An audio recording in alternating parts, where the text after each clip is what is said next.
I'm Dr. Anne Marie Fiore, and I'm the Director of Graduate Education for the Department of Apparel, Events, and Hospitality Management at Iowa State University.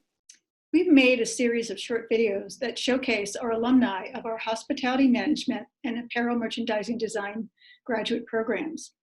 We made these videos because we're really proud of our graduates, but also because many people ask, well, what kinds of positions do you get after a graduate degree? So we hope by showing you some of the things that you can do after a graduate degree, you'll consider graduate education. Thank you.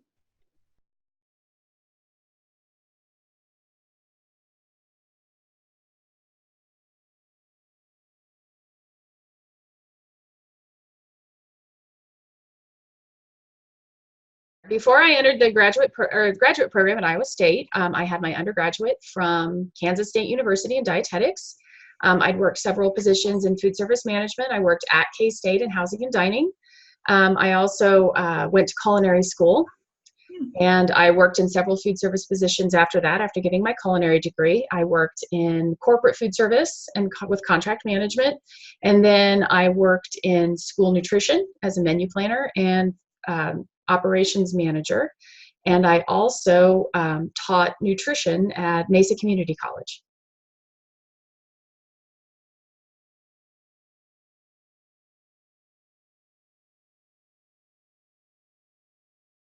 I really enjoyed teaching nutrition at the community college level, and so what I wanted to do was teach full-time.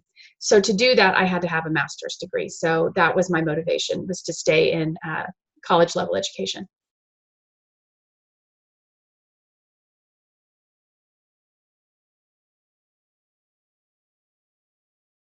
I did the thesis option, and I wanted to focus on the food service management aspect of the master's in food service and lodging management.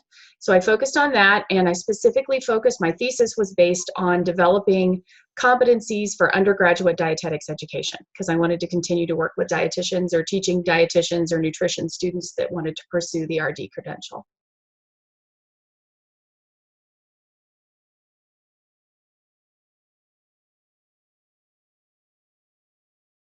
Overall, it was a very positive experience, and being able to do the program in the hospitality management sector was very valuable to me, because around me, all the graduate programs were nutrition based, and that really has not been my interest as a practicing registered dietitian. So I was really excited to find a program that would work for me. Even though I lived in Phoenix, I didn't have to move. I didn't have to move my family to be able to pursue the graduate education. Specifically, things that were very valuable to me in the program were where it advanced my knowledge, getting more advanced knowledge in management theories and financial type knowledge, skills, as well as the fact that we did several things on branding and marketing, which this was 10 years ago I was learning this, but now I see branding and marketing everywhere. I see it when I work with the Nutrition Entrepreneurs Dietetic Practice Group. So branding is a big thing in building your own business. But at the same time, where I'm teaching at a university, we're trying to brand our department to recruit new students. So branding is everywhere. That's specifically something that I remember learning that has been very valuable in my career now.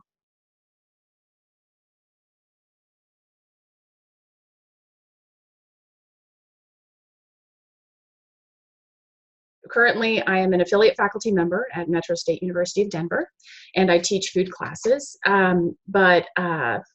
To get there, after finishing my master's degree, I pursued a few other teaching opportunities. I worked with Central Arizona College, teaching, I would almost call it PRN. It was just a temporary class for paraprofessionals in the WIC program, but I got to teach nutrition to them, and having the master's level credential allowed me to have that position. Along the way, I've also looked for flexible positions, being a stay-at-home mom and not being able to necessarily go to work every day. So I've done recipe analysis online, and so having the background with management and with the food service type things, along with my dietetics credential, allowed me to do recipe analysis for Simon & Schuster. I really enjoyed that. It was over distance. I didn't move to New York. They would send me the recipes. I would analyze them online, fill out a Google spreadsheet, and send it back. And that way I could do the analysis. I did start my own blog I didn't make any money at it, but I did really enjoy trying to communicate about basic cooking skills and nutrition skills, because it feels like even though we're surrounded by nutrition information, people are still craving good, solid advice as far as what to eat and how to cook. So I tried to fill that in, and tried creating my own content with the blog that way. And that also helped lead me to being the website coordinator for the National Nutrition Entrepreneurs Dietetic Practice Group. So we just set up a brand new website to try to network for our members, set up forums, set up webinars, all those type things through the website format. So that's kind of where I got to where I am now.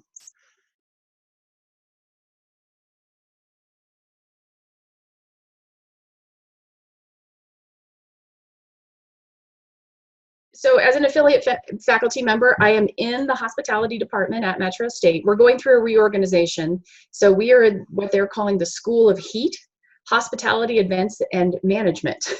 I've only been teaching there for 2 semesters. This is my 2nd semester. I teach food preparation and science, and I teach this semester, new to me, is farm to table sustainability. We have an urban agriculture minor. That's actually our most popular minor in the department. So it's been fun teaching that. And I really enjoy the fact that the majority of my food students are nutrition majors pursuing a dietetics credential. So that works well for me.